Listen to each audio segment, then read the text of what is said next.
आज की क्लास में हम लोग देखेंगे net charge calculation, net charge calculation on amino acids at different pH. Different pH पे कैसे नेट चार्ज कैलकुलेट किया जाता है। तो आई होप कि याद होगा, आप लोगों को याद होगा जो हमने डिस्कस किया है लास्ट लेक्चर में अमीनो एसिड के नाम। आई होप कि क्लियर होगा कि M V I P gal, W Y F come take my glass, cysteine threonine है जी, ग्लूटामिन, एस्पेराजिन और सेरीन, और के एच आर डी ई। ये 20 अमीनो एसिड हैं और ये 20 अमीनो एसिड के नाम आई होप कि बिल्कुल क्लियर होगा। मैं 20 अमीनो एसिड के नाम लिख देता हूँ कि इसका नाम ये है मेथियोनिन, ये है valine, isoleucine, proline, glycine, alanine, leucine, यहाँ पे tryptophan TRP, tyrosine TYR, फिनाइललानिन PHE। ये हो जाएगा SYS, सिस्टीन THR, GLN, और ये होता है GLU, ये होता है ASN, ये होगा SER, ये होगा LYS, और ये होगा HIS, और ये होगा ARG, और ये होता है ASP।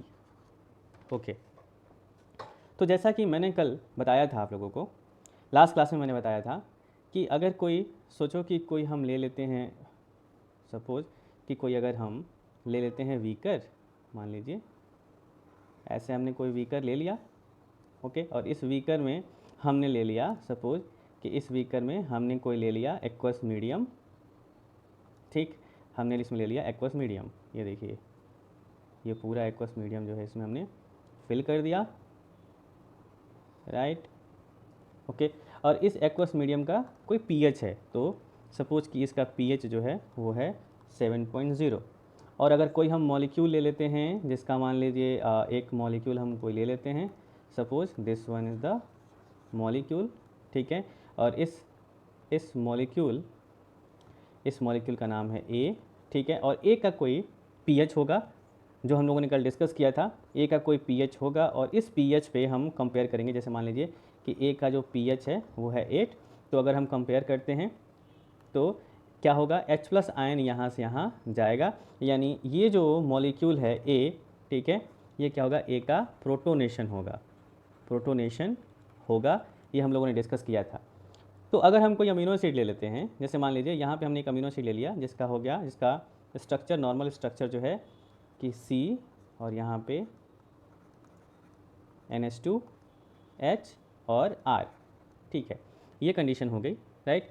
अब यहाँ पे हमको एक चीज़ आपको बतानी है जिसमें से हम लोगों ने कल भी देखा था लास्ट क्लास में कि 2.3 pH इसका और इसका 9.6, और इस तरह से अगर हम क्या करते हैं, अगर हम इसको मैच करते हैं, अगर हम इसको देखते हैं, कंपेयर करते हैं, राइट, अगर इसको हम यहाँ से कंपेयर करते हैं, ये देखिए, ये जो कंडीशन है यहाँ से यहाँ, और ये दूसरा जो कंडीशन है, जैसे मान लीजिए हम कंपेयर करते हैं यहाँ से, ये देखिए, यहाँ से यहाँ, ये दो कंडीशन जो बनेंगी, इनको अगर देखा जाए तो हमें ये पता चलेगा कि यहाँ से H+ आयन यहाँ जाएगा, और या इधर कंपेयर करेंगे तो हमें ये पता चलेगा कि यहाँ से इस सॉल्यूशन से जो H+ आयन है वो इधर आएगा। यानी कि इस कंडीशन में क्या होगा, तो इस कंडीशन में ये होगा कि ये जो है ये कन्वर्ट हो जाएगा COO-, और ये कन्वर्ट हो जाएगा NH3+, यानी कि यही जो कंडीशन है यही है ज्विटर आयनिक कंडीशन, ओके।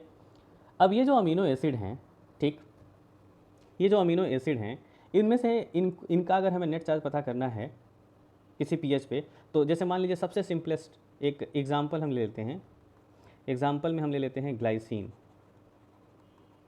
ठीक है। अब ग्लाइसिन का अगर स्ट्रक्चर देखा जाए ग्लाइसिन का, तो ये हो जाएगा NH2C COOH H और H। तो इस कंडीशन में हम लोगों को पता है कि ये देखिए, ये अल्फ़ा कार्बन तो है लेकिन ये नो कायरलिटी, राइट। तो ये कायरल कार्बन देखिएगा, ये कायरल कार्बन नहीं है, ठीक है। अब कायरलिटी का क्या इफेक्ट होता है ये सब हम लोग देखेंगे कि अगर कायरल कार्बन होता है तो कैसे उसमें ऑप्टिकल एक्टिविटी रहती है। ऑप्टिकल एक्टिविटी क्या होती है हम लोग बाद में देखेंगे, पहले नेट चार्ज कैलकुलेशन हम लोग सीख लेते हैं।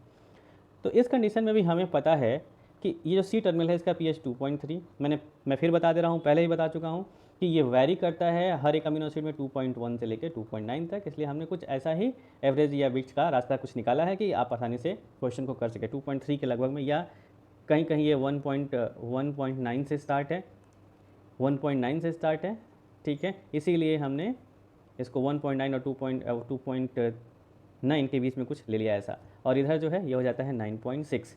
तो अगर कंपेयर किया जाए, जैसे मान लीजिए सोल्यूशन से कंपेयर किया जाए, अब ये जो हमारा सोल्यूशन है, ठीक है, ये देखिए ये जो हमारा सोल्यूशन है, इस सोल्यूशन को अगर हम फिर उठा लेते हैं यहाँ से, जैसे मान लीजिए ये देखिए, अगर इस सोल्यूशन को हम यहाँ पे रख देते हैं, सेम कंडीशन है, राइट।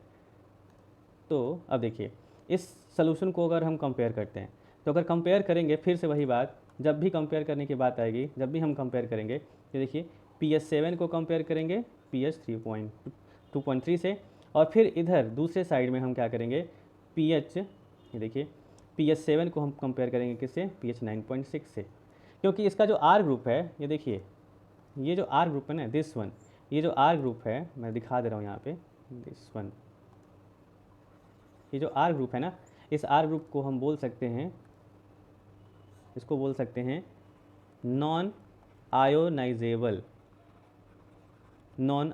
ग्रुप, ठीक है। ये आयोनाइजेबल नहीं है, तो ये H+ साइन डोनेट करने की या रिसीव करने की टेंडेंसी नहीं है इसके पास। तो अब क्या होगा कि सिर्फ जो है यहाँ से देखिए, यहाँ पे 2.3 है, यहाँ पे 7.0 है, यानी फिर से सेम टू सेम वही काम होगा कि यहाँ से H+ साइन इधर आएगा, और ये 9.6 है तो यहाँ से H+ साइन यहाँ जाएगा, यानी कि pH 7 पे जो नेट चार्ज होगा ग्लाइसिन पे, ठीक, pH 7 पे जो नेट चार्ज होगा ग्लाइसिन पे, मैं कैलकुलेट करके दिखा देता हूँ फिर से कि pH 7 का क्या होगा। pH 7 पे सेम टू सेम वैसे ही हम लिख देते हैं यहाँ पे कि COOH, ये देखिए NH2H, अगर इसको हम pH 7 पे टाइट्रेट करते हैं तो यहाँ पे हो जाएगा NH3+ COO- H और H। ये R ग्रुप को ना लिख के हम लिख देते हैं यहाँ पे, इसको H ही लिख देते हैं यहाँ पे, क्योंकि ग्लाइसिन में H ही होता है, ठीक। तो इस कंडीशन में अब आगे देखिए, आगे बढ़ेंगे तो यहाँ पे देखिए +1 और यहाँ पे -1। अब नेट चार्ज कैलकुलेट करना है तो हम क्या कर लेते हैं कि N टर्मिनल वाले का चार्ज देख लेते हैं तो ये +1 है, और C टर्मिनल वाले का चार्ज देख लेते हैं तो ये -1 है, तो प्लस माइनस हो जाएगा 0, यानी कि ग्लाइसिन पे pH 7 पे जो नेट चार्ज है वो हो जाएगा 0 चार्ज। ओके, ऐसे ही हम कह सकते हैं कि यहाँ पे कंसेप्ट बना सकते हैं कि all amino acids with non ionisable R group have zero charge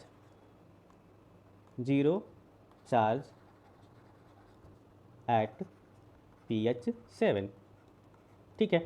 तो अब ये पता करना पड़ेगा ना हमारे पास कितने अमीनो एसिड्स कितने हैं। अगर देखा जाए, ठीक है, देखा जाए तो अमीनो एसिड्स हैं 20 अमीनो एसिड्स। ओके, अब इसमें से पता करना पड़ेगा कितने आयोनाइजेबल हैं कितने नॉन आयोनाइजेबल हैं। तो 20 में से देखिए 7 और 13, 7 जो होते हैं ये होते हैं आयोनाइजेबल R ग्रुप वाले, और 13 जो होते हैं ये होते हैं नॉन आयोनाइजेबल R ग्रुप। तो अगर ये हम ये 7 याद कर लें तो 13 माइनस कर देंगे, 7 याद कर लेते हैं कि 7 कौन कौन से हैं, तो बाकी जो 13 बचते हैं वो नॉन आयोनाइजेबल वाले हैं। अब इसके लिए आपको 20 अमीनो एसिड का नाम याद होना चाहिए। तो क्या आपको याद है? बिल्कुल याद होगा। मैं आपको बताता हूँ। आपको ये याद है ना कि MVIP गैल, इतना तो याद ही है। और WYF वाइफ याद ही है। और कम टेक माई ग्लास, ये इतना याद है आपको। और उसके बाद से जो 5 और थे, lysine, histidine, arginine, aspartic acid, glutamic acid. तो एक चीज़ देखने लायक है इसमें। देखिएगा, एक चीज़ जो देखने लायक इसमें ये है कि ये जो अमीनो एसिड हैं, ये देखिए, ये जो अमीनो एसिड है ना, ठीक है, ये क्या है? दे आर चार्ज्ड ग्रुप तो अमीनो एसिड। मतलब इनका जो आर ग्रुप होता है वो आयनाइजेबल होता है। ठीक, आयनाइजेबल होता है। इसमें से भी अगर देख लिया जाए तो ये जो देखिए, ये जो दिखाई दे रहे हैं 3, ये क्या होते हैं? Positively charge. और ये जो 2 हैं, this one, they are negatively charge. तो 7 में से 5 तो यहाँ निकल गए। अब हमको पता करना है 2 और। तो 2 और में एक होता है टायरोसिन और एक होता है सिस्टीन। टायरोसिन इसमें OH ग्रुप है आर ग्रुप में, जो कि द H+ आयन देने लेने की टेंडेंसी रखता है। और इसमें है सल्फ़र, ये है सिस्टीन, ठीक है। तो इसमें होता है SH, ठीक है। और ये H+ आयन देने लेने की टेंडेंसी रखता है। यानी कि देखिए हमारे पास जो आयनाइजेबल ग्रुप वाले हैं, मैं यहाँ पे अब लिखने जा रहा हूँ, ध्यान से देखिएगा। मैं यहाँ पे लिखने जा रहा हूँ कि ionizable R group amino acids. अब कौन कौन से हैं? तो हमें मिल ही गया। एक हो गया YC, ठीक है। उसके बाद KHRDE,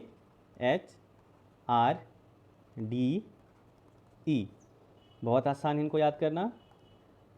tyrosine, cysteine, lysine, histidine, arginine, glutamic aspartic acid है ये। D स्टैंड्स फॉर, ये देखिए, ये है एस्पार्टिक एसिड और ये है ग्लूटामिक एसिड। आई बात समझ में? अब थोड़ा सा हम ये सर्वे कर लेते हैं कि किस में कौन कौन से आयनाइजेबल ग्रुप में कौन कौन से पाए जाते हैं। जैसे आर ग्रुप के एंड में 3 चीज़ों को सर्च करना है हमें। 3 चीज़ें हमें सर्च करनी हैं। वो 3 कौन कौन से हैं? देखना है किस में ऑक्सीजन होता है, किस में नाइट्रोजन होता है, किस में सल्फ़र होता है। तो बहुत आसान है सर्च करना। हमें तो मिल ही क्या भाई, इसमें तो क्लियर है कि सल्फ़र होता है। और इसमें देखिए ऑक्सीजन, और ये जो नीचे दिए गए हैं ये दोनों, इन दोनों में भी ऑक्सीजन। ठीक, तो OH OH OH SH। ठीक, अब ये 2 बचते हैं। इन तीनों के तीनों में होता है क्या? Nitrogen, NH2। मिल गया हमें। ये 7 हमें याद होना चाहिए। ये 7 जब याद रहेगा तभी हमें अगला क्वेश्चन कर पाएंगे, तभी हम इसको कर पाएंगे। इतना याद रखिएगा आप लोग। यानी कि देखिएगा, इससे मैं बताने जा रहा हूँ। देखिए, इससे अगर H+ आयन निकलेगा तो माइनस होगा, H+ आयन आएगा तो ज़ीरो होगा। H+ आयन निकलेगा तो माइनस, H+ आयन आएगा इस पर, मतलब इसका डी प्रोटोनेशन होगा तो माइनस, प्रोटोनेशन होगा तो ज़ीरो। इसका भी, क्योंकि ऑक्सीजन और सल्फर का सेम फेट होता है, तो इस पे भी H+ आयन अगर आएगा तो ये ज़ीरो। सेम नीचे भी आते हैं। इससे H+ आयन अगर रिलीज होगा तो ये हो जाएगा माइनस, H+ आयन आएगा तो ये हो जाएगा ज़ीरो। वैसे ही same to same, H+ ion release हो गया माइनस, H+ आयन आएगा ज़ीरो। और आगे बढ़ते हैं। ये जो कंडीशन है यहाँ पे ध्यान देते हैं कि यहाँ से जब H+ आयन रिलीज होगा तो ये हो जाएगा ज़ीरो, ठीक है। और H+ आयन अगर आएगा तो ये हो जाएगा प्लस। इसीलिए तो इनको पॉजिटिवली चार्ज कहा जाता है। अभी मैं और भी चीज़ें बताता हूँ आपको, थोड़ा इत्मीनान रखिए। मैं बताता हूँ और भी चीज़ें कि इसमें क्या क्या इंपॉर्टेंट है। जैसे देखिए, अब इनके आर ग्रुप का पीएच पता करते हैं, क्योंकि एक अमीनो एसिड, देखिए एक अमीनो एसिड का स्ट्रक्चर मान लीजिए हम बना देते हैं कि राइट, ये देखिए कायरल कार्बन COOH, या अच्छा होगा कि मैं इसको आयनाइजेबल फॉर्म में लिखता हूँ, ज्विटर फॉर्म में। और ये हो गया NH3+, और ये हो गया H, और ये हो गया। अब यहाँ से 7 आयनाइजेबल वाले मैं अमीनो एसिड के नाम लिखने जा रहा हूँ, जो आपको समझ में आ जाएंगे, और इसी के हेल्प से हम बाकी के क्वेश्चंस कर लेंगे। तो 1 2 3 4 5 6 7, 1 2 3 4 5 6 7 हो गया। अब यहाँ देखिए ये क्या होगा, टायरोसिन, सिस्टीन, सी से सिस्टीन, के एच आर डी ई, ठीक है। और अब और हमें क्या पता है, और हमें पता है यहाँ होता है ओ एच, यहाँ होता है एस एच, यहाँ होता है एन एच, यहाँ होता है एन एच, मतलब NH2 होता है, यहाँ होता है NH, और यहाँ होता है OH, और यहाँ होता है OH। That's it. इतना अगर क्लियर हो गया तो बाकी चीज़ें तो आसानी से हो जानी है। अब एक जो कोई ऐसा अमीनो एसिड है, जैसे मान लीजिए कि ग्लाइसिन के जैसा ही, जैसे मान लीजिए यहाँ पे हो गया NH3 प्लस, और ये हो गया C, और ये हो गया COO माइनस, यहाँ पे H और यहाँ पे भी H। तो ये जो R ग्रुप है इसका कोई pH नहीं होता है, मतलब ये H प्लस साइन ना डोनेट करता है ना रिसीव करता है, ठीक है। Wait a second.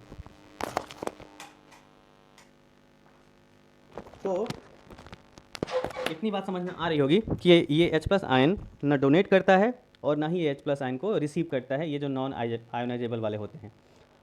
अब ये जो होते हैं ये H प्लस आयन डोनेट और रिसीव करने की टेंडेंसी रखते हैं, लेकिन कब, ये किस पे डिपेंड करेगा। यहाँ पे हम लिख देते हैं, देखिए यहाँ पे लिख देते हैं कि they have ability to receive or donate H plus ion, ठीक है। लेकिन it depends on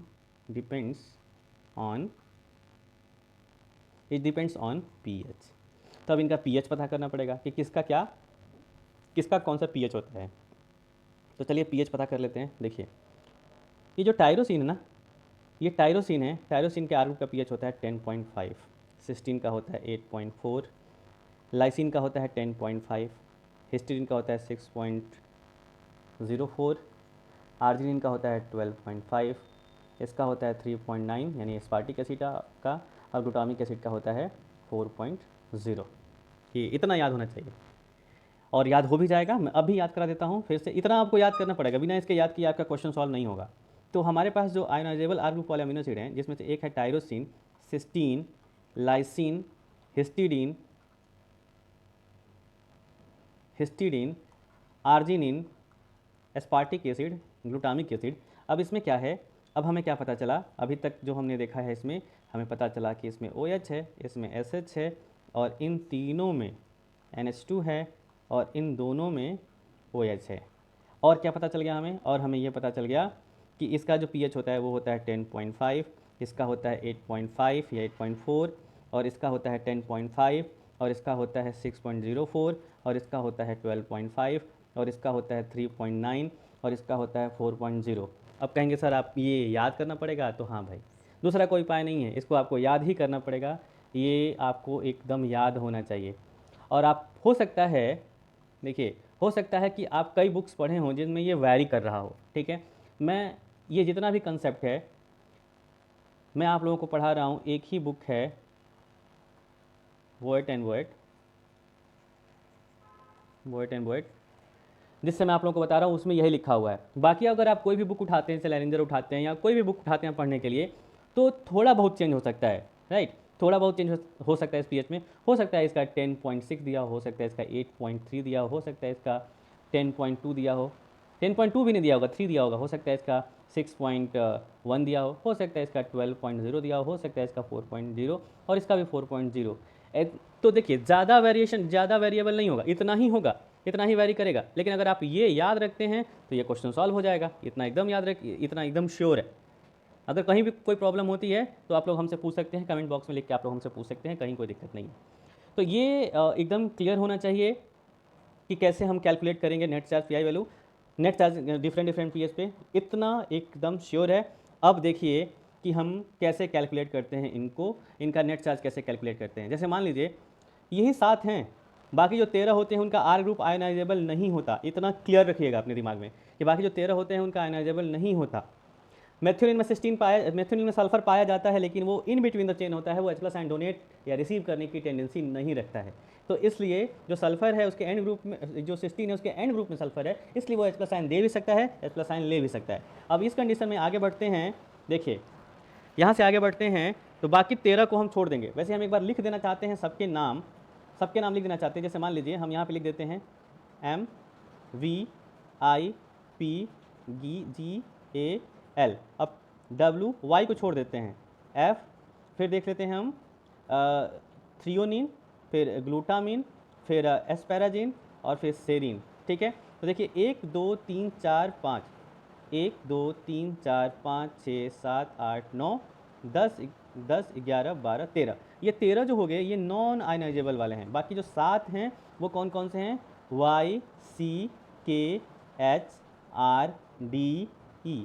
तो आप लोगों को मेरे साथ याद होते ही जा रहा होगा। फिर से मैं बता दूं, आपको लिखने की ज़रूरत नहीं पड़ेगी, याद हो जाएगा।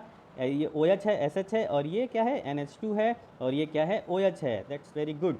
देखिए याद तो हो गया हम लोगों को, है कि नहीं? और कौन सी बड़ी बात है, टायरोसिन का भी 10.5 होता है, सिस्टीन का भी 16 का 8.4 होता है, और ये देखिए लाइसिन और टायरोसिन का दोनों का 10.5 होता है। लेकिन ये याद रखिएगा कि लाइसिन जो है ना, इसके एन ग्रुप में होता है NH, ठीक है, और टायरोसिन के OH होता है, और हिस्टीडीन का होता है 6.04, आर्जिनिन का होता है 12.5, ग्लूटामिन का होता है 3.9, सॉरी एस्पार्टिक एसिड का होता है 3.9, और ग्लूटामिक एसिड का होता है 4.0। तो इतना आपको अगर याद हो गया, अब देखिए मैं आपके सामने कैलकुलेट करके दिखाता हूँ। तो ये देखिए हमने यहाँ पे जो बीकर लिया था, फिर से उस बीकर को ले लिया जाए क्या? फिर से उस बीकर को ले लेंगे, बार बार सलूशन बनाने की क्या ज़रूरत है, राइट? चलिए इस बीकर को फिर से ले लेते हैं, लेके चलते हैं नीचे, और हम टायरोसिन का कैलकुलेट करके दिखाते हैं। ये देखिए ये बीकर यहाँ पे आ गया। अब जो है आपके पसंद का कोई भी मैं पीएच इसमें ले सकता हूँ। सपोज देखिए, सपोज मैं इसका पीएच ए, मान लीजिए इसका पीएच ले लिया 7.0, ठीक, और मुझे नेट चार्ज कैलकुलेट करना है पीएच 7 पे टायरोसिन का, टायरोसिन, राइट? तो टायरोसिन, अब टायरोसिन का कैलकुलेट करना है तो आप, कोई बड़ी बात नहीं है, देखिए मैं एकदम, और भी अच्छे अच्छे तरीके हैं जो मैं बता सकता हूँ, लेकिन मैं थोड़ा एक्सप्लेन करके आपको बता रहा हूँ कि आपको कभी भूले नहीं। जिसमें से यहाँ देखिए, इसमें से यहाँ पे टायरोसिन का स्ट्रक्चर बनाता हूँ। ये जो बेसिक स्ट्रक्चर है ये हो गया, ये देखिए NH3+H, और यहाँ पे मैं लिख देता हूँ टायरोसिन TYR। देखिए पूरा स्ट्रक्चर याद करने की जरूरत नहीं है, एरोमेटिक अमीनो एसिड है आपको पता है। और यहाँ पे हम लिख देते हैं, यहाँ पे होता है OH, और इसका पीएच होता है, इसका पीएच होता है 10.5, और इसका पीएच होता है 2.3, और इसका पीएच होता है 9.6। इतना तो हम लोग को याद है ना, इतना तो हमने आप लोगों को बता दिया, इतना तो हम लोग को याद है। अब एक काम करते हैं, देखिए अब एक काम करते हैं, ये जो टायरोसिन है इसमें एक N टर्मिनल है, एक C टर्मिनल है, और एक R ग्रुप है। दोनों तीनों का पीएच लिख लेते हैं। तो N टर्मिनल का 9.6, C टर्मिनल का 2.3, और R ग्रुप का 10.5। अब एक काम करते हैं, सबको कंपेयर करके देखेंगे। चलिए कंपेयर करने का काम करते हैं। ये देखिए ये 7 से कंपेयर करते हैं N टर्मिनल को, ठीक है। अब 7 से कंपेयर करके देखिए, तो 7 से कंपेयर करके देखेंगे आप, तो ये पता चलेगा कि यहाँ पे 7 ये जो सोल्यूशन है, यहाँ पे हमने लिखा नहीं सोल्यूशन, चलिए लिख देते हैं कि भूले नहीं, ठीक है। अब ये जो सोल्यूशन है, देखिए ये जो सोल्यूशन है, यहाँ पे पीएच 7.0 है, यहाँ पे 9.6 है, यानी दोनों में कंपेयर किया जाए तो H+ आयन ज़्यादा किसके पास है? जिसका पीएच कम होता है। यानी कि यहाँ से H+ आयन यहाँ पे जाएगा, यानी नाइट्रोजन का क्या होगा? प्रोटोनेशन। और नाइट्रोजन का प्रोटोनेशन कौन सा चार्ज लेके आता है? कल की क्लास याद करिएगा, लास्ट लेक्चर याद करिए, या आपको हमने पूरा बता दिया है, ज़रूर ध्यान रखिएगा। अगर नहीं देखा है लेक्चर तो ज़रूर देख लीजिएगा। ये होगा, यहाँ पे ये हो जाएगा, इसका नाइट्रोजन का प्रोटोनेशन होगा तो ये हो जाएगा +1। अब कंपेयर करते हैं, चलिए अब कंपेयर करने का काम करते हैं, उठाते हैं इसको यहाँ से, ये देखिए पीएच 7.0 को कंपेयर करते हैं 2.3 से, ठीक है। अब 2.3 से कंपेयर करके देखिए, 2.3 से अगर कंपेयर करके देखेंगे आप, तो आपको पता चलेगा कि यहाँ पे C टर्मिनल पे H+ आयन ज़्यादा है, और यहाँ सोल्यूशन में कम है, क्योंकि इसका पीएच कितना है? 2.3, और जितना ही कम पीएच उतना ही H+ आयन, यानी कि इस सोल्यूशन का, ये C टर्मिनल का क्या होगा? D protonation. और C टर्मिनल पे है क्या? OH होता है ना ऑक्सीजन है, तो ऑक्सीजन का जब डी प्रोटोनेशन होगा, देखिए ये देखिए यहाँ यही है C टर्मिनल, यहाँ COOH होता है ना, तो यहाँ पे अगर इसका डी प्रोटोनेशन होगा तो ये हो जाएगा -1। और अब कंपेयर करने की बात आती है, देखिए अब कंपेयर करने की बात आती है, अब हम कंपेयर करेंगे R ग्रुप का। तो फिर से इसको कंपेयर करते हैं R ग्रुप से। ये देखिए R ग्रुप से कंपेयर करने जा रहे हैं, और R ग्रुप से कंपेयर करेंगे तो हमें क्या मिलेगा? देखिएगा R ग्रुप से कंपेयर करके अब हमें क्या मिलने वाला है, तो देखिए R ग्रुप का पीएच कितना है? 10.5, और सोल्यूशन कितना है? 7.0। यानी कि यहाँ से जब H+ आयन, देखिए यहाँ से H प्लस आयन क्या होगा, यहाँ पे जाएगा। और R ग्रुप में है क्या, OH है ना, ये देखिए R ग्रुप में है क्या, OH है। तो ऑक्सीजन का जब प्रोटोनेशन होता है तो कौन सा चार्ज आता है, चार्ज आता है 0। हो तो गया। N टर्मिनल का हमने देखा, N टर्मिनल का प्रोटोनेशन होगा, N टर्मिनल पे नाइट्रोजन है, इसका प्रोटोनेशन होगा, यानी नाइट्रोजन का प्रोटोनेशन +1 चार्ज लाता है। C टर्मिनल का डी प्रोटोनेशन होगा क्योंकि इसका pH कम है सोल्यूशन से, यानी कि यहाँ पे OH है, यहाँ से डी प्रोटोनेशन होगा तो -1 होगा। और यहाँ पे R ग्रुप है, R ग्रुप में R ग्रुप का pH 10.5 है और यहाँ पे ये 7 है, और 7 और 10.5 में 7 pH कम है, यानी H प्लस आयन कंपेरेटिवली इसके पास ज़्यादा होगा, यानी R ग्रुप का प्रोटोनेशन होगा और ऑक्सीजन का प्रोटोनेशन 0 चार्ज लेके आता है। तो एक काम करते हैं ना, प्लस और माइनस को जोड़ देते हैं, ये हो जाएगा 0। यानी कि देखिएगा ध्यान से, यानी कि अगर यही देखा जाए तो यानी कि pH 7 पे 7.0 पे जो टायरोसिन है TYR, इस पे जो नेट चार्ज होगा वो हो जाएगा 0। कैलकुलेट कर लिया हमने। तो ये तो बहुत इजी था, नहीं जी था, टफ था। एक काम करते हैं, चलिए एक ले लेते हैं, एक pH ले लेते हैं, देखिए एक pH ले लेते हैं, B pH ले लेते हैं, अपर क्या लोअर, क्या ले लिया जाए, चलिए लोअर ले लेते हैं, pH 4.0। अब सेम टू सेम ये pH 4. मान लिया सोल्यूशन का pH हो गया 4.0 यानी 4। अब हम क्या करेंगे, हमें करना है टायरोसिन का, टायरोसिन से ही कंपेयर करना है। तो अब एक काम करते हैं, टायरोसिन का यहाँ पे लिख लेते हैं N टर्मिनल, यहाँ लिख लेते हैं सॉरी C टर्मिनल लिख लेंगे ना, यहाँ पे C टर्मिनल, और यहाँ पे लिख लेते हैं R ग्रुप। ठीक है, और हमें पता है अब कंपेयर करना आसान हो जाएगा, राइट। देखिए तो हमें क्या पता है, हमें ये पूरा कंपेयर करना है इनका। देखिए ये रहे, ये एक अलग चल रहा है, इसको कंपेयर करना है। तो अब एक काम करते हैं, देखिए सीधे सीधे चलते हैं कि हमें पता है कि N टर्मिनल का pH जो होता है वो होता है 9.6। ये देखिए ऊपर ही दिया हुआ है 9.6, क्योंकि हमने पहले से यहाँ पे लिख के रखा हुआ है, हमें पता है। और C टर्मिनल का 2.3, ये भी हमें पता है। तो यहाँ से हम देखेंगे, अगर देखिए N टर्मिनल का, तो ये pH 4.0 है, यानी कि N टर्मिनल का फिर से प्रोटोनेशन होगा क्योंकि इसका होता है 9.6। देखिए 9.6, यानी दोनों में देखा जाएगा तो H प्लस आयन का कंसंट्रेशन सोल्यूशन में ज़्यादा है, इसलिए यहाँ पे हो जाएगा +1। और C टर्मिनल का होता है 2.3, फिर से H प्लस आयन यहाँ से सोल्यूशन में जाएगा, फिर से इसका डी प्रोटोनेशन होगा, यानी ये हो जाएगा -1। और R ग्रुप की बात आती है, R ग्रुप में है 10.5, तो 10.5 पे अगर कंपेयर करेंगे फिर से H प्लस आयन यहाँ से यहाँ आएगा और ये हो जाएगा 0, यानी कि प्लस माइनस कैंसिल, ये हो जाएगा 0। ठीक, अब एक काम करते हैं, एक और pH ले लेते हैं।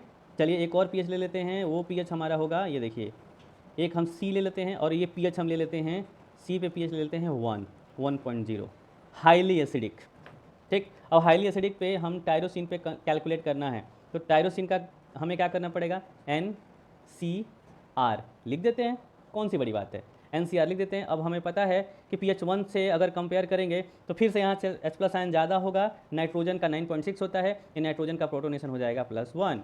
अब यहाँ देखिए C का होता है 2.3 ना, याद है हम लोगों को, C का होता है 2.3। तो C यहाँ से अब देखिए क्या होगा, इन दोनों में कंपेयर किया गया तो अब H प्लस आयन यहाँ पे ज़्यादा हो गया, यानी H प्लस आयन यहाँ से यहाँ जाएगा। क्यों, क्योंकि दोनों में कंपेयर किया जाएगा तो सोल्यूशन का H प्लस आयन कंसंट्रेशन ज़्यादा होगा। क्यों, क्योंकि इसका pH कम है। अब क्या होगा, अब यहाँ से देखिए, अब यहाँ से H प्लस आयन इसको जाएगा, यानी कि C टर्मिनल पे COOH हो जाएगा और उसका चार्ज हो जाता है 0। अब आगे बढ़ते हैं, R ग्रुप की बात करते हैं। R ग्रुप का pH होता है, देखिए इसका 9.6 लिख लेते हैं, इसका होता है 10.5।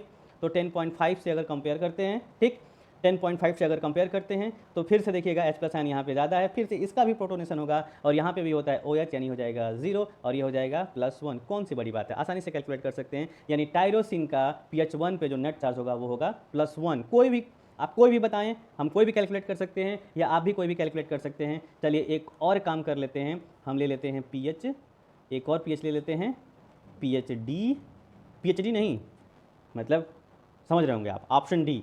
अब इसका हम pH लेते हैं pH 13 या 14, चलिए हाईली बेसिक pH ले लेते हैं। ठीक है, सेम टू सेम वही काम होगा। टायरोसिन यहाँ पे NCR जानते हैं ना आप लोग, बहुत पढ़े होंगे आप लोग, सुने होंगे नाम। तो अब यहाँ पे कंपेयर करेंगे, देखिएगा अब कंपेयर करेंगे तो यहाँ पे 9.6 होता है, देखिए यहाँ पे 9.6, यहाँ पे 2.3 और यहाँ पे 10.5। सबका पीएच कम है इस सोल्यूशन के पीएच से। जब 14.0 ले लिए यानी कि इन सब का डीप्रोटोनेशन होगा, यहाँ से भी H+ आयन आएगा, यहाँ से भी H+ आयन आएगा, यहाँ से भी H+ आयन आएगा। तो कोई बड़ी बात नहीं है हमारे लिए, हम तो कैलकुलेट करना सीख गए हैं। नाइट्रोजन का डीप्रोटोनेशन 0, यहाँ पे सी टर्मिनल पे OH होता है ना, COOH, तो ऑक्सीजन का डीप्रोटोनेशन माइनस, और यहाँ पे भी R ग्रुप में भी OH होता है, इसका भी डीप्रोटोनेशन माइनस, यानी ये हो जाएगा -2। अरे माइनस माइनस जोड़ेंगे तो प्लस मत कर दीजिएगा, ये हो जाएगा -2। तो टायरोसिन का हमने निकाल लिया, कोई बड़ी बात नहीं है। ऐसे ही आप किसी का भी निकाल सकते हो। चलो मैं एक काम करता हूँ, फटाफट निकाल लेता हूँ। देखिए अब मैं निकाल लेता हूँ pH 8 पे। देखिए pH 8 पे मैं निकाल के दिखाता हूँ सिस्टीन का, लाइसिन का, और किसका निकाल दूँ, ग्लूटामिक एसिड का। ठीक है, तो कोई बड़ी बात नहीं है। pH 8 पे कंपेयर करना है, सीधे सीधे लिख देंगे हम NCR। इसका भी लिख दो लाइसिन का NCR, और इसका भी लिख देते हैं NCR। अब क्या करना है, NCR तीनों लिख दिया। अब देखिए अब हम क्या करेंगे, हमको पता है कि जितने भी अमीनो एसिड हैं सबके 9.6 N पे 9.6 और C पे क्या हो जाएगा, C पे होता है, हमने कैलकुलेट कर लिया है 2.3 2.3 2.3। और R ग्रुप जो होता है यही डिफरेंट होता है, तो R का हम सिस्टीन का जानते हैं, सिस्टीन का होता है 8.5 और लाइसिन का होता है 10.5 और ग्लूटामिक एसिड का होता है 3.9। वेट अ सेकेंड, ये होता है 3.9। अब इस कंडीशन में क्या होगा, अब हम कंपेयर करके देखेंगे इस कंडीशन में क्या होगा। तो इस कंडीशन में जो है सबका हम देखने जा रहे हैं। देखिए अब क्या होगा, ये 9.6 है यानी इसका प्रोटोनेशन होगा, तो ये हो जाएगा +1। और ये देखिए 2.3 है ना, ये 8 है, यहाँ से इसका डीप्रोटोनेशन होगा सी टर्मिनल का, ये हो जाएगा -1। ये 8.5 है, यहाँ पे H+ आयन ज़्यादा होगा क्योंकि ये 8 है, यानी H+ आयन यहाँ पे ज़्यादा होगा क्योंकि pH कम है, तो इसका देखिए R ग्रुप का प्रोटोनेशन होगा। यहाँ पे SH होता है यानी हो जाएगा 0, यानी नेट चार्ज हो जाएगा क्या, 0 निकल गया, यानी कि सिस्टीन का pH 8 पे नेट चार्ज हो जाएगा 0। वैसे ही अगर हम बात करते हैं लाइसिन का, तो लाइसिन पे देखिए, अब लाइसिन का फिर से यहाँ से देखिए क्या होगा, प्रोटोनेशन, तो लाइसिन का प्रोटोनेशन होगा तो +1, और फिर लाइसिन के सी टर्मिनल से डीप्रोटोनेशन होगा तो ये हो जाएगा -1। और देखिए लाइसिन में R होता है, R ग्रुप में 10.5 है, लेकिन लाइसिन के R ग्रुप में 10.5 है, लेकिन इसमें होता है NH, यानी कि यहाँ से देखिए, यहाँ से जब H+ आयन इस पर आएगा तो लाइसिन के R ग्रुप में NH होता है, यानी हो जाएगा +1। अब देखिए प्लस और माइनस कैंसिल, ये हो जाएगा +1, यानी कि अगर कोई पूछता है कि लाइसिन पे pH 8 पे कौन सा चार्ज होगा तो होगा +1। वैसे ही अगर हम बात करते हैं ग्लूटामिक एसिड का, तो ग्लूटामिक एसिड पे देखिए क्या होगा, यहाँ से H+ आयन, देखिए ये 9.6 है, ये 8 है, तो अब क्या होगा, देखिए यहाँ से H+ आयन इस पर आएगा, और जब इस पर H+ आयन आएगा तो ऑब्वियसली ये हो जाएगा +1। और यहाँ देखिए, यहाँ से फिर से H+ आयन, देखिए यहाँ से H+ आयन यहाँ जाएगा, क्यों, क्योंकि यहाँ पे pH कम है, और pH कम है इसके वजह से H+ आयन ज़्यादा होगा, तो ये हो जाएगा -1। और यहाँ पे कंपेयर करेंगे तो फिर से H+ आयन यहाँ से यहाँ जाएगा, क्योंकि इसका pH होता है 3.9 और OH होता है, और यहाँ पे दिया है pH 8, यानी कि अगर देखा जाए तो इसका डीप्रोटोनेशन होगा और ऑक्सीजन का डीप्रोटोनेशन होता है -1। तो ये देखिए माइनस प्लस माइनस कैंसिल, ये हो जाएगा -1। तो ये देखिए एक आंसर आया है 0, एक आंसर आया है +1, एक आंसर आया है -1। वैसे ही किसी भी अमीनो एसिड का नेट चार्ज या PI वैल्यू आप आसानी से कैलकुलेट कर सकते हैं। अगर किसी को भी पूछना है तो आप पूछ सकते हैं, कोई दिक्कत नहीं है। Thank you so much.